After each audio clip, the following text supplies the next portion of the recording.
الله الرحمن الرحيم وَلَقَدْ جَاءَكُمْ مُوسَىٰ بِالْبَيِّنَاتِ ثُمَّ اتَّخَذْتُمُ الْعِجْلَ مِن بَعْدِهِ وَأَنْتُمْ ظَالِمُونَ۔ اور جب موسیٰ علیہ السلام آیت لے کر آئے تمہارے پاس واضح دلیلیں، لیکن باوجود اس کے تم نے پھر بھی بچڑے کو معبود بنا دیا، یعنی اللہ تعالیٰ کے سوا اس کی عبادت کرنی شروع کر دی۔ لا الہ الا اللہ، کہ اللہ کے سوا کوئی معبود نہیں ہے، لیکن اس کے باوجود بھی تم نے بچڑے کو معبود بنا دیا۔ جب موسیٰ علیہ السلام کوئی طور پر گئے عبادت کرنے کے لیے اللہ تعالیٰ کے یہاں، تو پیچھے بنی اسرائیل کے ایک قبیلہ تھا بنو سامرا، اس قبیلے کا ایک شخص تھا موسیٰ بن ظفر۔ موسیٰ علیہ السلام کے نام ہی کے طرح اس کا بھی نام تھا، لیکن باپ کا نام علیحدہ تھا، موسیٰ بن ظفر سامری۔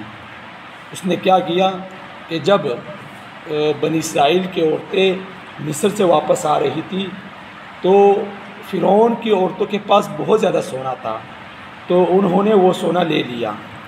تو جب موسیٰ علیہ السلام نے دیکھا کہ بھئی یہ سونا تو انہوں نے لے لیا، یہ تو جائز نہیں ہے، تو موسیٰ علیہ السلام نے کہا بھئی سونے کو پھینک دو، کیونکہ اس کا استعمال کرنا ہمارے لیے جائز نہیں ہے۔ تو سارا کا سارا سونا انہوں نے جنگل میں پھینک دیا، لیکن موسیٰ بن ظفر گیا وہاں پر، وہ سونا اٹھا دیا، اس نے ایک بچڑا بنا دیا اس سونے سے، اور پھر اس کے اندر ایک مٹی ڈال دی۔ وہ کون سی مٹی تھی کہ جب موسیٰ علیہ السلام اور فرعون کی لڑائی آپس میں ہو رہی تھی سمندر میں، تو بیچ میں جبرائیل علیہ السلام تھے کہ بھئی بنی اسرائیل کو کوئی نقصان نہ پہنچے۔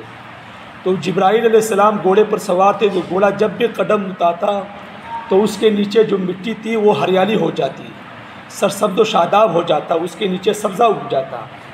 جب موسیٰ بن ظفر نے دیکھا، سامنے نے دیکھا کہ بھئی اس میں کوئی نہ کوئی کرشمہ تو ہے، وہ مٹی اس نے اٹھا دی اور وہ مٹی اس نے بچڑے کے اندر ڈال دی، اور جیسے ہی مٹی اس نے بچڑے کے اندر ڈال دی تو بچڑے کے اندر سے آوازیں آنے کے ٹے ٹے کی آوازیں آنے لگی۔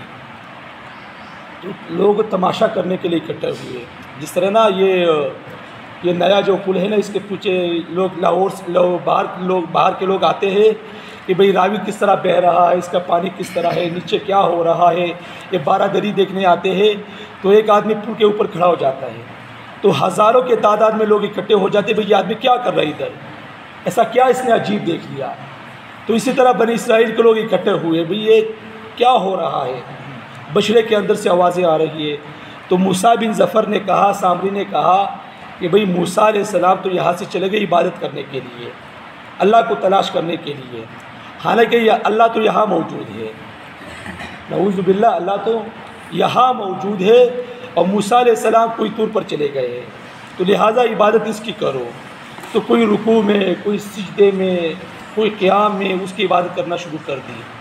تو موسیٰ علیہ السلام جب واپس آئے، جب انہوں نے ان حالات کو دیکھا تو انہوں نے کہا بھئی اب اللہ کے عذاب کے علاوہ کچھ بھی نہیں آ سکتا، اب تو آئے گا تو صرف اور صرف اللہ کا عذاب ہی آئے گا۔ پھر وہ رونے لگے بھئی یہ کیا ہوگا۔ پھر موسیٰ علیہ السلام نے دعا کی، پھر اللہ رب العزت نے فرمایا کہ تم اپنی جانوں کو قتل کرو۔ میں پہلے ہی بتا چکا ہوں کہ ایک صورت یہ ہے کہ بھئی خودکشی کر لو، ہر آدمی اپنے آپ کو خود بخود قتل کر دے۔ دوسرا یہ کہ جس کا عزیز ہے اس کو قتل کرے، باپ بیٹے کو، بیٹا باپ کو، یعنی جس نے عبادت کی ہے اس کو قتل کر دیا جائے گا۔ تو پھر ایسا ہی ہوا، 3000 سے زائد لوگوں نے اپنے آپ کو قتل کر دیا۔ پھر جا کر اللہ تعالیٰ کا عذاب ٹل گیا۔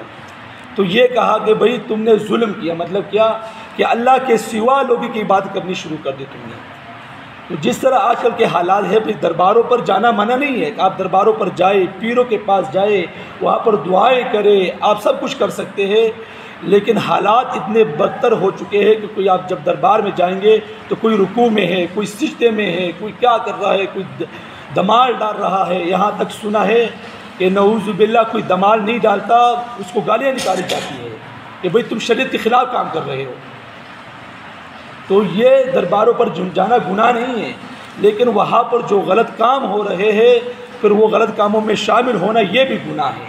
اور یہاں تک آیا ہے کہ بھئی کہ گناہ کے کام کے قریب بھی مت جاؤ، اگر درباروں میں یہ غلط کام ہو رہے ہیں تو پھر وہاں پر جانا بھی منع ہے، وہاں پر جا کر دعا کرنا بھی پھر منع ہے، وہ بھی حرام ہو جاتا ہے۔ تو اللہ سے دعا ہے کہ اللہ عمل کی سمجھ کی توفیق عطا فرمائے۔ وآخر دعوانا